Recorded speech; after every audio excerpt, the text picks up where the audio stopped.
नमस्कार मित्रों। हिंदू धर्म में प्रदोष व्रत का विशेष महत्व है।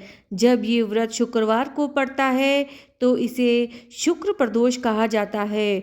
शुक्र प्रदोष व्रत 30 जनवरी को रखा जाएगा। ये दिन भगवान शिव और माता पार्वती की कृपा पाने के साथ साथ सुख समृद्धि और सौभाग्य के लिए भी बेहद खास माना जाता है। धार्मिक ग्रंथों के अनुसार सूर्यास्त के समय जब दिन और रात का मिलन होता है उसे प्रदोष काल कहा जाता है। मान्यता है कि इस समय भगवान शिव कैलाश पर्वत पर प्रसन्न होकर नृत्य करते हैं। उस वक्त सभी देवी देवता उनकी स्तुति कर रहे होते हैं। शुक्र प्रदोष के दिन अगर कोई भक्त निष्काम भाव से शिव शक्ति की संयुक्त रूप से पूजा करता है तो उसे 100 गायों के दान के बराबर पुण्य फल मिलता है। ये समय ब्रह्मांड की सकारात्मक ऊर्जा से भरा होता है, इसलिए इस दौरान किया गया ध्यान और मंत्र जाप सीधे महादेव तक पहुंचता है और आपके जीवन की नकारात्मकता जड़ से खत्म हो जाती है।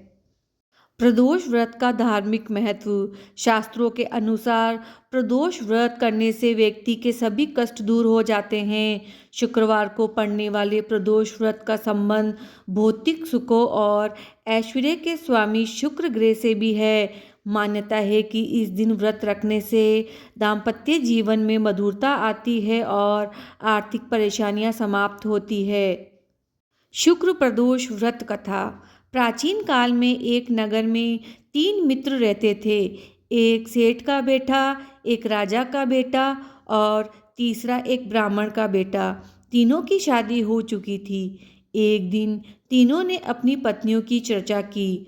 ब्राह्मण कुमार ने कहा, नारीहीन घर भूतों का डेरा होता है। ये बात सेठ के बेटे को लग गई और वह शुक्रास्त होने के बावजूद अपनी पत्नी को विदा कराने ससुराल पहुंच गया। ससुराल वालों ने बहुत समझाया कि इस समय बेटी को विदा करना अशुभ है, लेकिन वे नहीं माना। विदाई के बाद जैसे ही वे पत्नी के साथ वापस लौट रहा था, उसकी बैलगाड़ी का पहिया टूट गया। बैल की टांग टूट गई, पत्नी को चोट आई और रास्ते में डाकुओं ने सब कुछ लूट लिया। घर पहुंचते ही उसे सांप ने डस लिया। वैद्यों ने कहा कि 3 दिन में इसकी मृत्यु हो जाएगी। ये खबर सुनकर उसका ब्राह्मण दोस्त वहां आया और उसने सेठ को बताया कि ये सब शुक्रास्त में पत्नी को लाने के कारण हुआ। ब्राह्मण ने सलाह दी कि वे दोनों वापस ससुराल चले जाए और वहां जाकर शुक्र प्रदोष व्रत करे। सेठ ने ऐसा ही किया। ससुराल पहुंचकर उन्होंने पूरे विधि विधान से शुक्र प्रदोष व्रत किया और भगवान शिव की पूजा की। महादेव की कृपा से सेठ का बेटा ठीक हो गया और उनके सभी कष्ट दूर हो गए।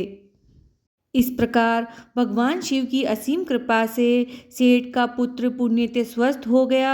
घर में फिर से सुख शांति और समृद्धि लौट आई। सेठ और उसके परिवार ने ये समझ लिया कि शास्त्रों में बताए गए नियम केवल परंपरा नहीं बल्कि जीवन की रक्षा करने वाले दिव्य विधान हैं। तब से उस नगर में ये मान्यता प्रचलित हो गई कि शुक्र प्रदोष व्रत करने से शुक्र दोष शांत होता है, वैवाहिक जीवन के कष्ट दूर होते हैं, अकाल मृत्यु और भारी संकट से रक्षा होती है। जो श्रद्धालु भक्त शुक्रवार के प्रदोष काल में विधि विधान से भगवान शिव का पूजन करता है, उस पर महादेव की विशेष कृपा बनी रहती है। भोलेनाथ सभी भक्तों पर अपनी कृपा बनाए रखे। ओम नमः शिवाय।